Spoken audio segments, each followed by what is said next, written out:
Good evening and welcome to Stories from the Shed, Chapter 19 of Danny, the Champion of the World. Let's say hello to Rebel. Evening, Rebel. And evening, Pesco. Mr. Shout Out and Monkey here. And of course, our cast of characters. Now, today we're going to read Chapter 19. Doc Spencer comes back into the story today. And chapter 19 is called Rockabye Baby. At 8:30 the next morning, my father went into the workshop and dialed Doc Spencer's number on the telephone. "Now listen, Doctor," he said. "If you could be here at the filling station in about half an hour, I think I might have a little surprise present for you." The doctor said something in reply, and my father replaced the receiver. At 9 o'clock, Doc Spencer arrived in his car. My father went over to him, and the two of them held a whispered conversation beside the pumps. Now, this will be Danny's dad telling him about the poaching. Suddenly, the tiny doctor clapped his hands together and sprang high up in the air, hooting with laughter. "You don't mean it!" he cried. "It's not possible!" He then rushed over to me and grasped my hand in his. "I do congratulate you, my dear boy," he cried, pumping my hand up and down so fiercely it nearly came off. "What a triumph! What a miracle! What a victory! Now, why on earth didn't I think of that method myself? You are a genius, sir. Hail to thee, dear Danny. You're the champion of the world." "Here she comes," my father called out, pointing down the road. "Here she comes, Doctor." "Here who comes?" the doctor said. So who's she? We haven't had many she's in the story. They're looking down the road. There's Doc Spencer, Danny's dad, and Danny. And there's somebody on the brow of the hill. There's somebody just coming along. "Mrs. Clipstone," he spoke the name proudly, as though he were a commander referring to his bravest officer. The three of us stood together beside the pumps, looking down the road. "Can't you see her?" my father asked.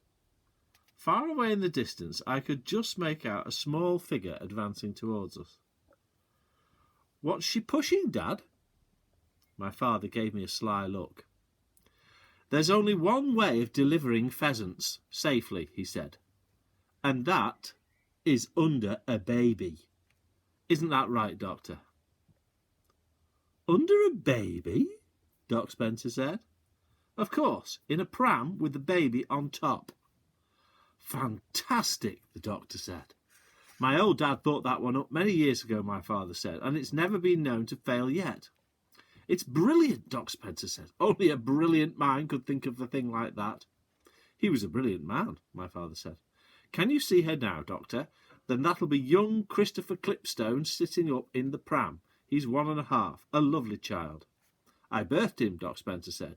"He weighed 8 pounds 3 ounces. I could just make out the small dot of a baby sitting high up in a pram, which had its hood folded down.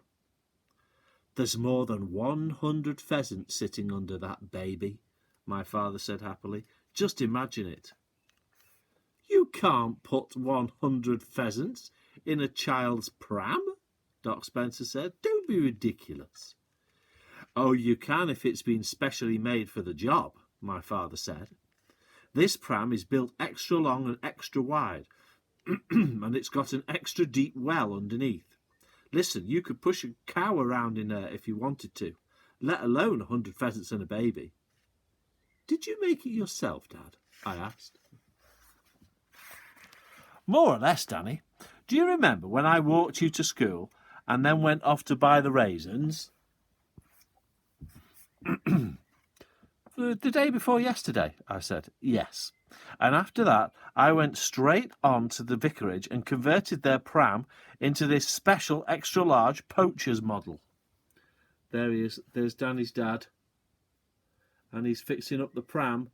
So they're going to put 100 and odd pheasants in the bottom and sit a baby on top. And it's a beauty. Really it is. Wait till you see it. And Mrs. Clipstone says that it pushes even easier than her ordinary one. She did a practice circuit with it in her backyard as soon as I finished it.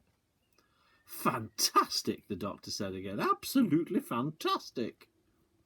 Normally, my father went on, an ordinary bought pram is all you'd ever need, but then no one's ever had over 100 pheasants to deliver before now.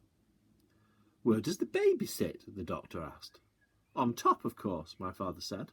All you need is a sheet to cover them, and the baby sits on the sheet. A bunch of pheasants makes a nice soft mattress for any child. I don't doubt it, the doctor said. He'll be having a very comfortable ride today, young Christopher, my father said. We stood beside the pumps waiting for Mrs. Clipstone to arrive. It was the 1st of October, and one of those warm, windless autumn mornings with a darkening sky and the smell of thunder in the air. What was so marvellous about my father, I thought, was the way he always surprised you. It was impossible to be with him for long without being surprised and astounded by one thing or another. He was like a conjurer bringing things out of a hat. Right now it was the pram and the baby. In a few minutes it would be something else again, I felt sure of that. Right, she's walking right through the village, bold as brass, my father said. Good for her.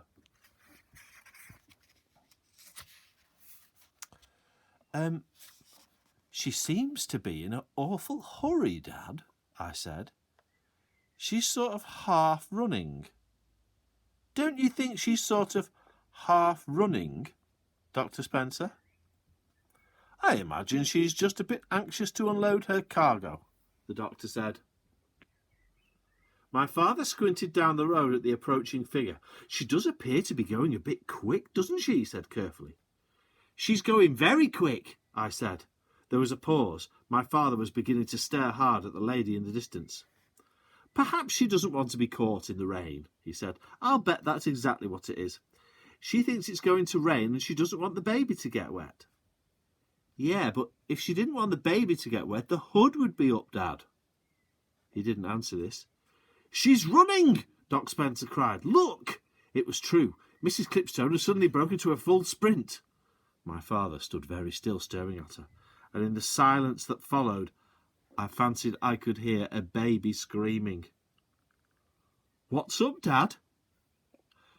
He didn't reply. There's something wrong with that baby, Doc Spencer said. Listen. At this point, Mrs. Clipstone was about 200 yards away from us, but closing fast. Can you hear him now? Yes, I can hear him. He's yelling his head off, Doc Spencer. The small, shrill voice in the distance was growing louder every second, frantic, piercing, non-stop. He's quite upset, my father said. It's a good thing we've got the doctor handy. Doc Spencer didn't say anything. That's some noise he's making. My father shifted his feet uneasily on the gravel of the driveway. There's 1,001 different things keep happening every day to little babies like that, he said. That's right, isn't it, Dr. Spencer? A long lorry loaded with bricks came up behind the pram, and the driver slowed down and poked his head out of the window to stare. Mrs. Clipstone ignored him and flew on. She was so close now I could see her big red face with the mouth wide open, panting for breath. I noticed she was wearing white gloves on her hands, very prim and dainty, and there was a funny little white hat to match perched right on top of her head like a mushroom. And suddenly, out of the pram, straight up in the air, flew an enormous pheasant. My father let out a cry of horror. Oh, no! The pheasants have started to wake up, and they're sitting underneath a baby boy in a pram. The pheasants are waking up.